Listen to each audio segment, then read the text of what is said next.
ওই জিনেদের মধ্যে অসংখ্য গণিত জিন ছিল। আমরা যেইভাবে আল্লাহর ইবাদত করি, আমরা যেইভাবে আল্লাহর জিকির করি, আমরা যেইভাবে আল্লাহকে ভয় করি, ওই জিন জাতিদেরকে আল্লাহ সৃষ্টি করার পরে দুনিয়ায় যখন পাঠিয়ে দিলেন, দুনিয়ায় আসার পরে ওই জিন জাতীয় আল্লাহর ইবাদত করেছে, আল্লাহর জিকির করেছে, আল্লাহকে ভয় করেছে। জিন জাতির মধ্যে অনেক আল্লাহওয়ালা ছিল, অনেক আল্লাহওয়ালা ছিল, আল্লাহকে ভয় করত। কিন্তু ওই জিনদের মধ্য থেকে একটা জিনের নাম ছিল তারান্নুস। ওই তারান্নুসের গর্ভ একটা সন্তান জন্ম নিয়েছে যার নাম ছিল হামুস। ওই হামুসের বয়স হয়েছিল ৩৫,০০০। চিল্লায়া বলেন সুবহানাল্লাহ। আমরা মানুষের বাচ্চা, আমরা মানুষ কয়দিন জন্মানোর পর কয়দিন বাঁচি, কিন্তু এক একটা জিনের হায়াত হাজার হাজার হাজার হাজার বছর হায়াত পেয়েছে। তারান্নুসের গর্ভ জন্ম নিয়েছে হামুস। ওই হামুস ৩৫,০০০ বছর হায়াত পেয়েছে, আল্লাহর নাফরমানি করেছে, আল্লাহ পাক রব্বুল আলামিনকে ভুলে গিয়েছে। জিন জাতি যখন সব দিক দিয়ে ছড়িয়ে পড়ল, সে যখন আল্লাহর নাফরমানি আরম্ভ করে দিল, আল্লাহ তাআলা ওই জিনকে অভিশাপ দিয়ে দিলেন। আর ওই হামুসের ঘরে দুইটা সন্তান জন্ম নিয়েছে, একটা হচ্ছে নীলবিস আর একটা হচ্ছে খবিস। নীলবিস হচ্ছে মেয়ে, খবিস হচ্ছে পুরুষ, আপন ভাই বোন। কিছুদিন যাওয়ার পরে আল্লাহ যে অভিশাপ দিয়েছে, ওই হামুস তার আপন সন্তান ছেলে মেয়ে নীলবিস আর খবিসকে একই সঙ্গে বিয়ে দিয়ে দিয়েছে। চিল্লায় নাউজুবিল্লাহ। আপন ভাই আপন বোনকে বিয়ে করলো, আল্লাহ যে অভিশাপ দিয়ে দিল, আল্লাহ লানত করলো। ওই নীলবিস আর খবিস যখন বিয়ে করেছে, ওই নীলবিস আর খবিসের বিয়ের পরে তাদের মধ্য থেকে একটা সন্তান জন্ম নিয়েছে, যেই সন্তানের নাম হচ্ছে মিস্টার মালাউন ইবলিস, আবার যার নাম ছিল আজাজিল। ওই জিন জাতিদেরকে আল্লাহ রাব্বুল আলামিন পাঠানোর পরে দীর্ঘদিন আল্লাহর ইবাদত বندگی করেছে, কিন্তু এক পর্যায়ে তারা আল্লাহকে ভুলে গিয়েছে। তারা সূর্যের পূজা করে, আগুনের পূজা করে, ঘাস গাছের পূজা করে।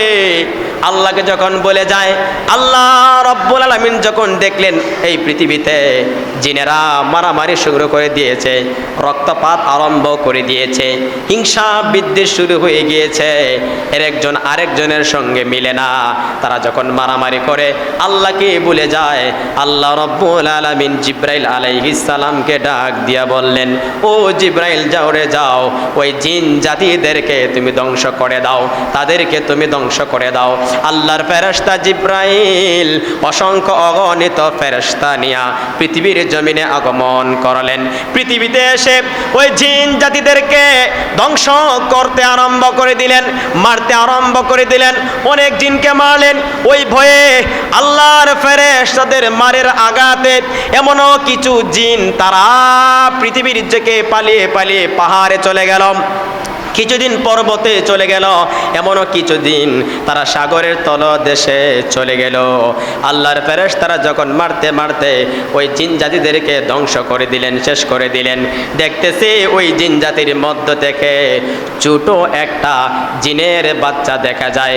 ওই জিনের বাচ্চাটা দেখে আল্লাহর ফেরেশতা জিব্রাইল আলাইহিস সালামের মায়া লেগে গেল। ওই জিনের বয়স ছিল 1000 বছর। আল্লাহু আকবার বলেন। জিনের বাচ্চা, মানুষের বাচ্চা 1 বছর বয়স, মানুষের বাচ্চার 1 বছর বয়স যখন হয়, ওই রকম একটা বাচ্চা জিনের বাচ্চাকে দেখতে পেল, কিন্তু ওই জিনের বাচ্চার বয়স ছিল 1000 বছর। তার দেখতে সুন্দর দেখা যায়। জিন জাতি ওই জিনের বাচ্চাটাকে দেখুন, জিব্রাইলের মায়া লেগে যায়। আল্লাহর কাছে জিব্রাইল আবদার জানায়, আল্লাহ এই বাচ্চা তো কোনো দোষ করে নাই, তাকে দেখতে অনেক ভালো দেখা যাচ্ছে, তাকে দেখতে মায়া লেগে যায়। আল্লাহ আপনি যদি অনুমতি দেন, তাহলে ওই জিনের বাচ্চাটাকে আমরা আসমানে নিয়ে আসব, আমাদের কাছে নিয়ে আসব।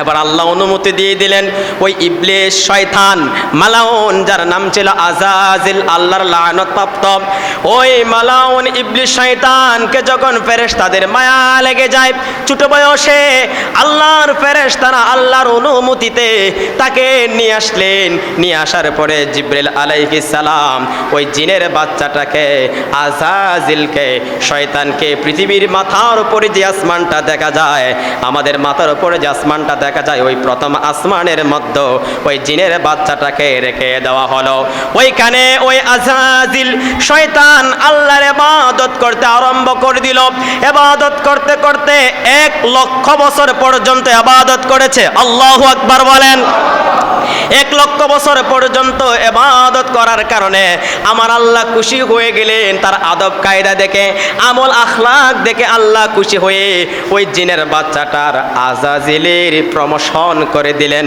আল্লাহ তাকে দ্বিতীয় আসমানে নিয়ে গেলেন দ্বিতীয় আসমানে আরো 1,00,000 বছর ইবাদত করেছে ওইখান থেকে আরো প্রমোশন বেড়ে গেল তৃতীয় আসমানে চলে গেল তৃতীয় আসমানে যাওয়ার পর আর 1,00,000 বছর ইবাদত করলো ওইখানেও আল্লাহ পাক রাখলেন না তাকে চতুর্থ আসমানে নিয়ে গেলেন চতুর্থ আসমানে যাওয়ার পরে আরো 1,00,000 বছর ইবাদত করেছে ওইখান থেকে পঞ্চম আসমানে চলে গেল পঞ্চম আসমানে গিয়ে আরো 1,00,000 বছর পর্যন্ত ইবাদত করেছে আল্লাহ রাব্বুল আলামিন খুশি হয়ে তাকে ষষ্ঠ আসমানে নিয়ে গেলেন ওইখানেও 1,00,000 বছর ইবাদত করেছে ইবাদত করার পর আল্লাহ খুশি হয়ে তাকে সপ্তম আসমানে নিয়ে গেলেন ওইখানে গিয়েও 1,00,000 বছর ইবাদত করেছে এইভাবে লক্ষ লক্ষ বছর ইবাদত করতে করতে আমার আল্লাহ রাব্বুল আলামিনের কাছে এত গ্রহণযোগ্য হয়ে গিয়েছে আল্লাহ তাআলার কাছে এত প্রিয় হয়ে গিয়েছে আল্লাহ রাব্বুল আলামিন ওই জিনের বাচ্চা শয়তান আজাজিলকে ঘোষণা করে দিলেন আল্লাহ এমন প্রমোশন বাড়িয়ে দিলেন এমন মর্যাদার অধিকারী বানিয়ে দিলেন আল্লাহ তাকে উপাধি দিয়ে দিলেন মুআল্লিমুল মালাইকা চিল্লায়া বলেন সুবহানাল্লাহ আল্লাহর ইবাদত করতে করতে ওই জিনের বাচ্চার এতই প্রমোশন বেড়ে গেল লক্ষ বছর ইবাদত করার কারণে আল্লাহ তাকে ঘোষণা করে দিল মুআল্লিমুল মালাইকা সমস্ত ফেরেশতাদের সরদার চিল্লায়া বলেন সুবহানাল্লাহ জিন জাতি ধ্বংস কিন্তু জিনের একটা বাচ্চা আসমানে চলে গেল ফেরেশতাদের সাথে থেকেছে আল্লাহর ইবাদত করেছে সর্বশেষে সে মুআল্লিমুল মালাইকা সমস্ত ফেরেশতাদের সরদার হয়ে যায় সর্বশেষে আল্লাহ রাব্বুল আলামিন আরশে মুআল্লার মধ্যে ফেরেশতাদেরকে নিয়ে মিটিংয়ে বসে গেলেন আল্লাহ রাব্বুল আলামিন ফেরেশতাদেরকে জানায় দেয় ফেরেশতারা রে ওয়া ইদ ক্বালা রাব্বুকা লিল মালাইকাতি ইন্নী জাইলুন ফিল আরদি খলিফা আল্লাহ ফেরেশতাদের সামনে ঘোষণা করে দিলেন আল্লাহ ফেরেশতাদেরকে জানায় দিলেন ও ফেরেশতারা আমি আল্লাহ দুনিয়ায় আমার প্রতিনিধি বানাবো আমি আল্লাহ দুনিয়ায় মানব সৃষ্টি করব দুনিয়ার মধ্যে আমার প্রতিনিধি সৃষ্টি করব ফেরেশতারা ডাক দিয়ে বলে ক্বালু আতাজআলু ফিহা মাই ইউফসিদু ফিহা ওয়া ইয়াসফিকুদ দিমা আল্লাহর ফেরেশতারা বলে ও আল্লাহ আপনি কি এমন জাতিদেরকে পাঠাবেন এমন সৃষ্টি করবেন এমন প্রতিনিধি পাঠাবেন যারা দুনিয়ায় গিয়ে ওই জিনদের মতন রক্তপাত ঘটাবে জিনদের মতন রক্তপাত ঘটাবে ফাসাদ করবে মারামারি করবে আমার আল্লাহকে ফেরেশতারা ডাক দিয়ে বলে ক্বালু নাহনু নুসাব্বিহু বিহামদিকা ওয়া নুকদ্দিসু লাক ও আল্লাহ আমরাই তো আপনার ইবাদত করি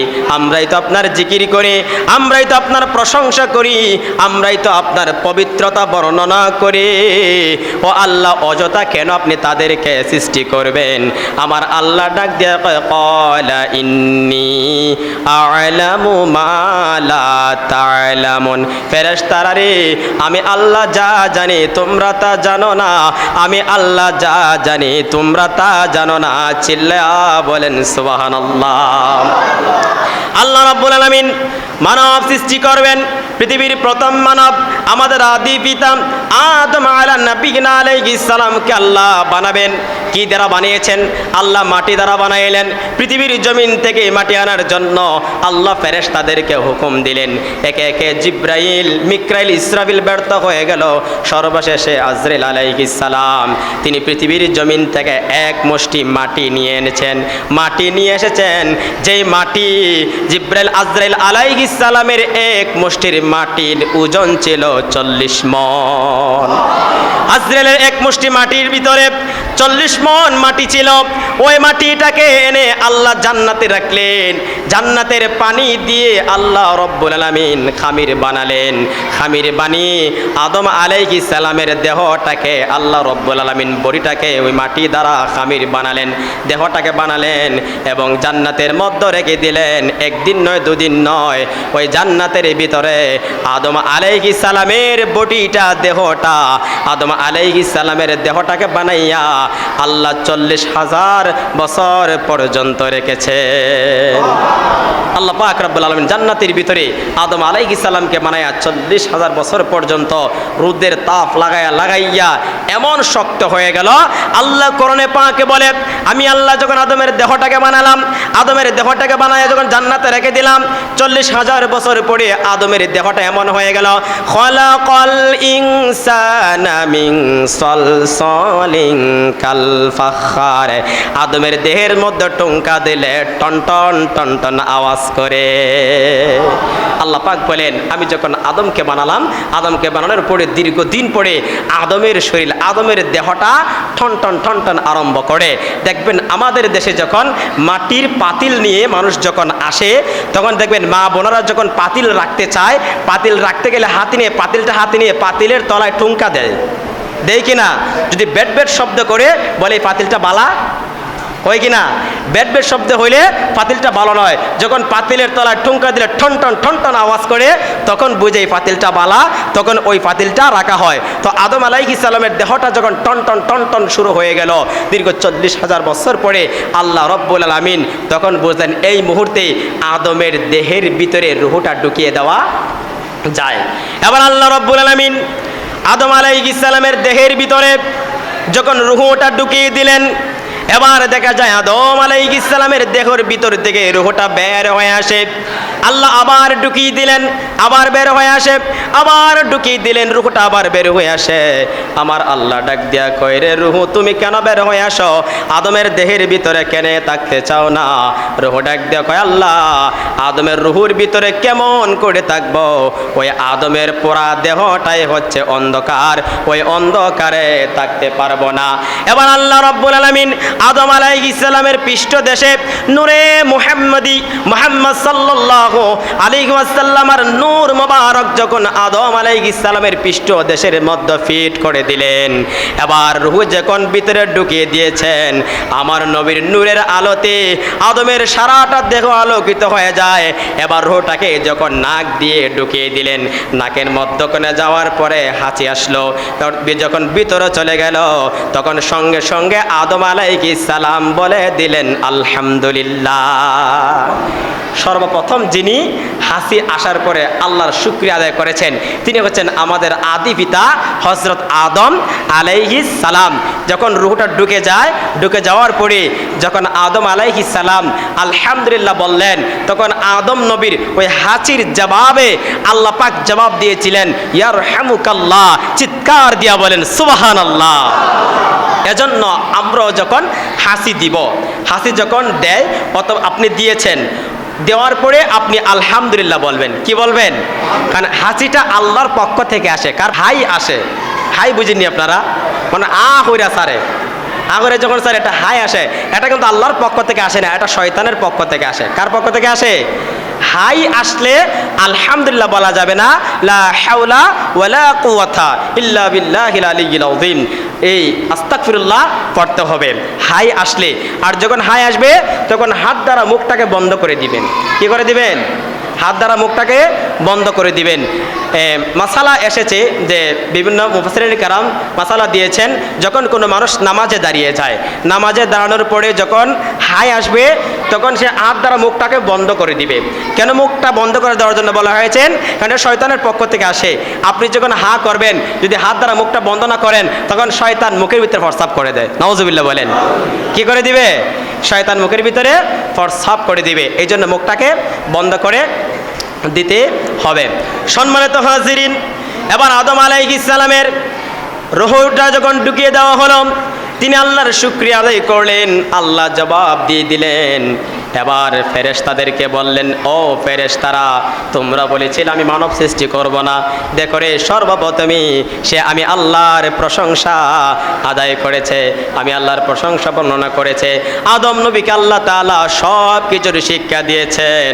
এবার ফেরেশতাদেরকে বললেন, ও ফেরেশতারা, তোমরা এই এই জিনিসের নামগুলি বলো। ফেরেশতারা বলে, আমরা জানি না, আমরা বলতে পারবো না। আপনি যা শিক্ষা দিয়েছেন তাই বলতে পারি, এছাড়া আমরা বলতে পারবো না। আদম আলাইহিস সালামকে বলে দিলেন, ও আদম, এগুলোর নাম বলে দাও। হযরত আদম আলাইহিস সালাম একটা একটা করে সবগুলোর উত্তর দিয়ে দিয়েছেন। সবগুলোর উত্তর যখন দিয়ে দিলেন, আমার আল্লাহ ডাক দিয়া কয়, ফেরেশতারা রে, ও ফেরেশতারা, তোমরা যে জিনিসটা পারো নাই আমার আদম সব কিছুর নাম বর্ণনা করে দিয়েছে। এবার আমি আল্লাহ তোমাদেরকে হুকুম দিচ্ছি, তোমরা সকল ফেরেশতারা আমার নবী আদমকে তোমরা সেজদা করো। যেরকম সুবহানাল্লাহ। আল্লাহ হুকুম দিলেন আদম নবীকে সেজদা করার জন্য। এবার সমস্ত ফেরেশতারা আদম আলাইহিস সালামকে সেজদা করলো, কিন্তু একজন সেজদা করলো না। ওই যে গোড়ায় দোষ, কে দোষ আছে? গোড়ার দোষ। দেখেন, আসলে যার গোড়ার দোষ আছে এ কিন্তু বড় হইল এটাই করে। গুড়িতে যে সমস্যা থাকে, এটা যতই লম্বা হোক, এটা বড় হইলো এটাই করবো। আপনার আকাশি গাছ আছে না, এর হাত চোত লম্বা হইলে খালি গুজে ঘুরা জায়গা। আকাশি গাছ চিনেননি? লম্বা লম্বা হয় কিন্তু প্রয়োজন, লম্বা হইলে কি করে? এটা ভাঙ্গা পড়ে। এটা যতই লম্বা হইব এটা কি করবো? নারকেল গাছ করে ভাঙ্গা পড়তে শুননি?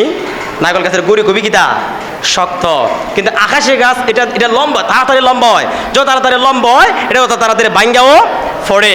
তো একটা শয়তান ইবলিস, সে আল্লাহর হুকুম মানল না, আদম আলাইহিস সালামকে সেজদা করল না।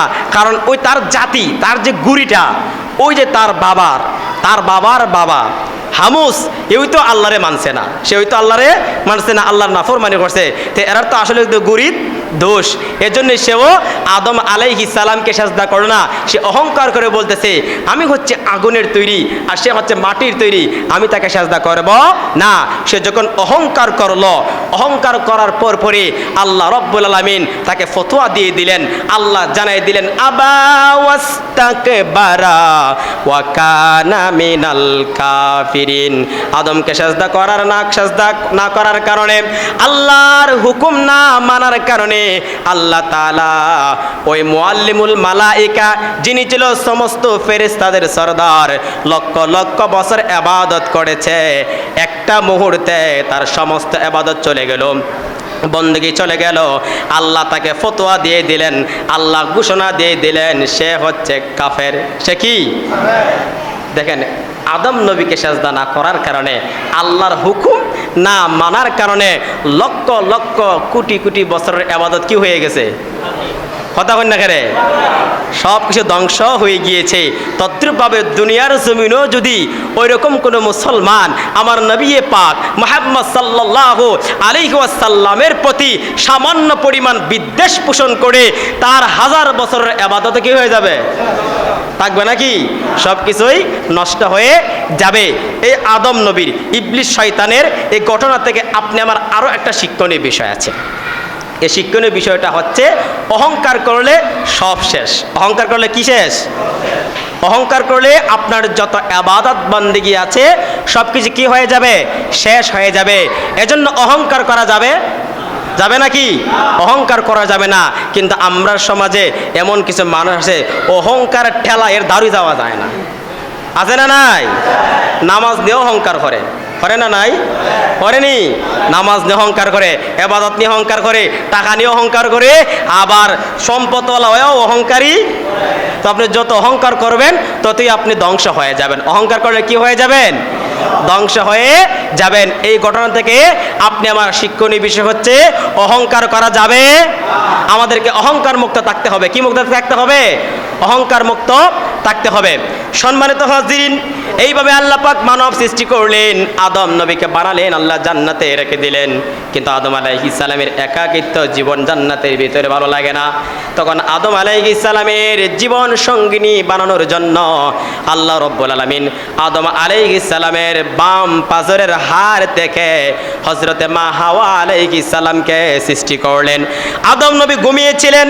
আল্লাহ আদম আলাইহিস সালামের জন্য জান্নাতের ভিতরে ওনার পাশেই মা হাওয়া আলাইহিস সালামকে যখন সৃষ্টি করলেন, আদম নবীর ঘুমটা যখন ভেঙে যায়, ঘুম ভাঙ্গার পরে তাকাইয়া দেখে ওনার পাশে একজন সুন্দরী মহিলা বসা রয়েছে। ওই সুন্দরী মেয়েকে দেখে আদম নবী আর থাকতে পারলেন না, ওনাকে ধরতে চাইলেন, ওনার কাছে যেতে চাইলেন। আমার আল্লাহ ডাক দেয়া করে, আদম থামো, এখনো ধরিও না, কারণ আগে তাকে বিয়ে করতে হবে। কি করতে হবে? বিয়ে করতে হবে। পৃথিবীর প্রথম বিয়ে, পৃথিবীর প্রথম বিয়ে, প্রথম মানুষ কিভাবে আল্লাহ পাক সিস্টেম দিয়েছেন এই পৃথিবীতে, দেখেন কিভাবে সিস্টেমটা আসলো, মানুষ কিভাবে সৃষ্টি হলো। আমরা যেভাবে কার্যক্রম করি ওই সিস্টেমটা কিন্তু আদম নবীর জমানায়, আদম নবীর এবং মা হাওয়া আলাইহিস সালামের মাধ্যমে পৃথিবীতে আস্তে আস্তে এসেছে। এবার আদম আলাইহিস সালাম বলে, আল্লাহ বিয়েটা কি? জীবনে তো কোনোদিন দেখি নাই, উনি তো প্রথম মানুষ, বিয়েটা আবার কি, এটা আবার কি? তখন আল্লাহ পাক জিবরাইলকে বললেন, জিবরাইলের বিয়েটা পড়িয়ে দিলেন। এবার বিয়েটা যখন হয়ে গেল, এবার তিনি গেলেন হাওয়া আলাইহিস সালামকে ধরার জন্য। ওনার কাছে যখন গেলেন, আল্লাহ বলেন, আদম এখনো ধরা যাবে? কি আল্লাহ কি বলে? এখনো ধরা যাবে না। ও আল্লাহ, আপনি বলেছেন বিয়ে করার জন্য, আমি তো বিয়ে করেছি, এখনো কেন ধরতে পারবো না? আল্লাহ ডাক দিয়া কয়, আদম রে, বিয়ে করেছো কিন্তু এখনো তুমি দেন মোহর আদায় করো। খুব মনোযোগ দিয়ে শুনবেন। আদম আলাইহিস সালাম আবার বলে, আল্লাহ দেন মোহর আবার কি? হ্যাঁ, তোমার স্ত্রীর দেন মোহর দিতে হবে। আল্লাহ দেন মোহর কোথায় থেকে দিব, কি দিব? তখন আল্লাহ বললেন, তুমি দেন মোহর হিসেবে আমার প্রিয় নবী মুহাম্মদ সাল্লাল্লাহু আলাইহি সাল্লামের উপর 3 বার, আবার কোনো তাফসীর কারক বলেছেন 10 বার দুরূদ শরীফ পড়ো। 10 বার দুরূদ শরীফ পড়লে তোমার স্ত্রীর দেন মোহর আদায় হয়ে যাবে। কারণ আমাদের মধ্যে যখন বিয়ে হয় দেন মোহর আছে না নাই? এই দেন মোহর দেওয়া হচ্ছে ওয়াজিব। দেন মোহর দেওয়া কি? কিন্তু আমরা এমন দেন মোহর দেই, জামাইয়ের দিব কই থেকে, এটা ওয়াজিব করতে এটা ফরজ বানাইলাই। বেটা দেন মোহর হচ্ছে ওয়াজিব, কিন্তু এমন টাকা ধার্য করি এটা একেবারে ফরজই জায়গা। কি ওই জায়গা? কতক্ষণ না লাগে ফরজ বুঝছেন না আপনারা? 3 লাখ, 4 লাখ, 5 লাখ। আচ্ছা, এটা কি জামার পক্ষে দেওয়া সম্ভব? দেন মোহর যদি না, এটা যে স্ত্রীর হক, এটা কার হক? স্ত্রীর হক। আমাদের সমাজে এটাই প্রচলন ছিল, যার যার সামর্থ্য অনুযায়ী দেন মোহর দিবে। আমরা অনেকে ভাবি যে মনে হয় দেন মোহর ওই যে খাবিন, বুঝেনি আপনারা? হয়তো খাবিন 5 লাখ টাকা না দিলে বিয়ে ভাঙে যাবো গা। আরে যে বিয়ে ভাঙ্গার 10 লাখ টাকা দিল ভাঙ্গে। কথা ঠিক না ঠিক? যে বিয়েটা ভাঙ্গার 10 লাখ টাকা দিল ভাঙ্গে, আবার যেটা ভাঙ্গার নয় এটা 1 টাকা দিল ভাঙবে নাকি ভাঙবে? কিন্তু আমরা পুরুষ নির্যাতন করতেছি। আমরা বর্তমানে কিন্তু কি নির্যাতন করতেছি? পুরুষ নির্যাতন করতেছি এই দেন মোহরটা চাপিয়ে দিয়ে। হ্যাঁ, দেন মোহরটা নগদ দিতে হয়। কি দিতে হয়? দেন মোহর দেওয়ার আগ পর্যন্ত স্ত্রীকে ধরা যাবে না, স্ত্রীকে কি দেওয়া না। কঠিন মশালা কিন্তু আছে। দেন মোহর দেওয়ার আগ পর্যন্ত স্ত্রীর কাছে গিয়ে স্ত্রীকে আপনি স্পর্শ করতে পারবেন না। তখন ওই যে এত টাকা দেন মোহর সাফাই দেয়, ওই বেটা বাসর রাত থেকে বড় ফাও ধরে। কি ধরে? পাও ধরে বোর কাছে মাফ চায়। আচ্ছা, আপনারা যে সাফাই দিলেন, এখন সে বোর কাছে কেন মাফ চাইতো? ওটা তো স্ত্রীর হক ছিল, তো আপনার তার সামর্থ্য অনুযায়ী দিলে সে নগদ দিয়ে দিত, আর কোনো জামালা থাকতো নাকি? বুঝতে পারছেন না আমার কথাটা? এটা কিন্তু কঠিন মাসালা। তো আদম আলাইহিস সালাম তিনি দেনমোহর দিয়ে দিলেন, জান্নাতের ভিতরে ওনারা থাকতে আরম্ভ করে দিলেন। আল্লাহ রাব্বুল আলামিন জানাই দিলেন, ওরে আদম, ওই যে একটা গাছ দেখা যায়, ওই গাছের নিকট যাওয়া যাবে না, আল্লাহ নিষেধ করেছেন। কিন্তু ওই যে শয়তানকে আল্লাহ কাফের ঘোষণা করে দিলেন। শয়তান ওই দিন থেকে আমাদের প্রকাশ্য শত্রু হয়ে গিয়েছে, মানুষের শত্রু হয়ে গিয়েছে। শয়তানের ওয়াসওয়াসায় পড়িয়া তারা জান্নাতীর গাছের ওই গাছের নিকট চলে গেল এবং ওই গাছের ফলকে ফেলল। ফল খাওয়ার সঙ্গে সঙ্গে ওই আদম এবং হাওয়া আলাইহিস সালামের সমস্ত কাপড়গুলা খুলে গেল। বাবা আদম আলাইহিস সালাম তিনি তিনটা পাতা দিয়ে ওনার লজ্জাস্থান শরীরটা ডেকেছেন এবং মা হাওয়া আলাইহিস সালাম তিনি 5টা পাতা নিয়ে লজ্জাস্থান এবং ওনাদের শরীরটা ডেকেছেন। ওইখান থেকে এসেছে মানুষ পুরুষ যখন মারা যাবে পুরুষের জন্য 3টা কাফন এবং মহিলা যখন মারা যাবে মহিলার জন্য 5টা কাফনের কাফর। বুঝতে পারছেন নি? ওইখান থেকেই আসছে। আল্লাহ ওনারা ভুল করেছে দুনিয়াতে পাঠায় দিলেন। দুনিয়াতে এসে ওনারা ওনারা আসার পরে পৃথিবীতে আসার পরে দীর্ঘদিন কাটনাকাটি করেছে, আল্লাহর কাছে মাফ চেয়েছে 350 বছর পরে। এই ঘটনা আপনারা শুনেছেন। প্রায় 300 থেকে 350 বছর পরে আল্লাহ পাক ওনাদের দোয়া কবুল করলেন। কেমন করে কবুল করলেন? আদম আলাইহিস সালাম আল্লাহর কাছে তখন, আল্লাহ আমাকে যখন আপনি সৃষ্টি করেছেন আরশে আজিমে যখন রেখেছেন তখন আমি জান্নাতের ভিতর থেকে আরশে আজিমে তাকিয়ে দেখেছি আপনার নামের পাশে একজনের নাম রয়েছে লা ইলাহা ইল্লাল্লাহ।